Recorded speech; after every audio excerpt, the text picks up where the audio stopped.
In 2018, while the world was focused on trade wars and political upheaval, one scholar made a prediction that seemed almost impossible. Professor Kishore Mahbubani, speaking at Singapore's Lee Kuan Yew School of Public Policy, warned that Western dominance was ending.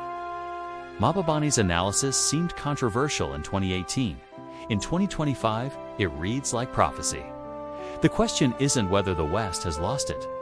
The question is, what comes next in this great historical transition back to Asia's traditional role as the world's economic and political center? In his 2018 lecture promoting his book, Has the West Lost It?, Professor Mahbubani made a startling historical observation. He argued that, and 1990 is a very critical year in human history, because that was about the time, about the end of the Cold War, and the West was triumphant, saying, hey, we did it. We defeated the Soviet Union, one of the world's greatest empires, without firing a shot. They were so happy. The sense of exhilaration was tremendous. And it was reinforced by a very famous essay that Francis Fukuyama wrote called The End of History. His basic message was, hey, we in the West have won. We don't have to change. We've achieved liberal democracy. The rest of the world has got to change and adjust. We can just keep going on autopilot. And as I say, in a somewhat cruel fashion, in the book, Francis Fukuyama's essay did a lot of brain damage to the West because he put the West to sleep at precisely the point when the rest of the world was waking up. Fast forward to 2025, and Mahbubani's prediction looks remarkably accurate. Let's examine the evidence. The very year Mahbubani published his book, 2018, President Trump launched his trade war against China, according to the Brookings Institution. By 2020, this policy had backfired spectacularly. The U.S. GDP fell by 0.3 to 0.7%.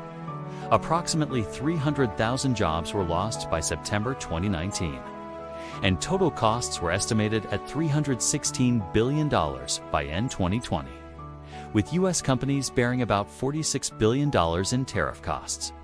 The pattern repeated in 2025, when Trump launched his Liberation Day tariffs in April 2025, imposing up to 145% tariffs on Chinese goods.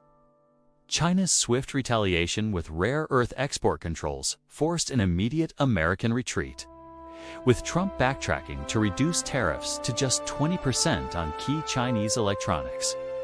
Meanwhile, China's economy has demonstrated remarkable resilience.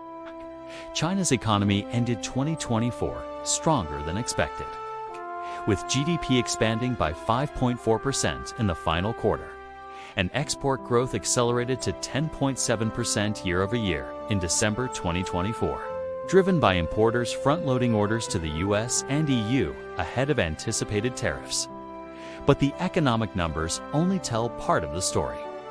China's global influence has expanded dramatically. The Belt and Road Initiative has expanded to Africa, Oceania, and Latin America, significantly broadening China's economic and political influence. The Belt and Road Initiative lies at the heart of China's outward economic engagement, providing opportunities for Chinese firms abroad and boosting infrastructure and development in recipient countries. As noted in the University of California Institute on Global Conflict and Cooperation Analysis, the U.S. retreat meant that China could easily step in to take leadership roles in agencies and shape global norms, especially in strategic areas like cyber governance and AI.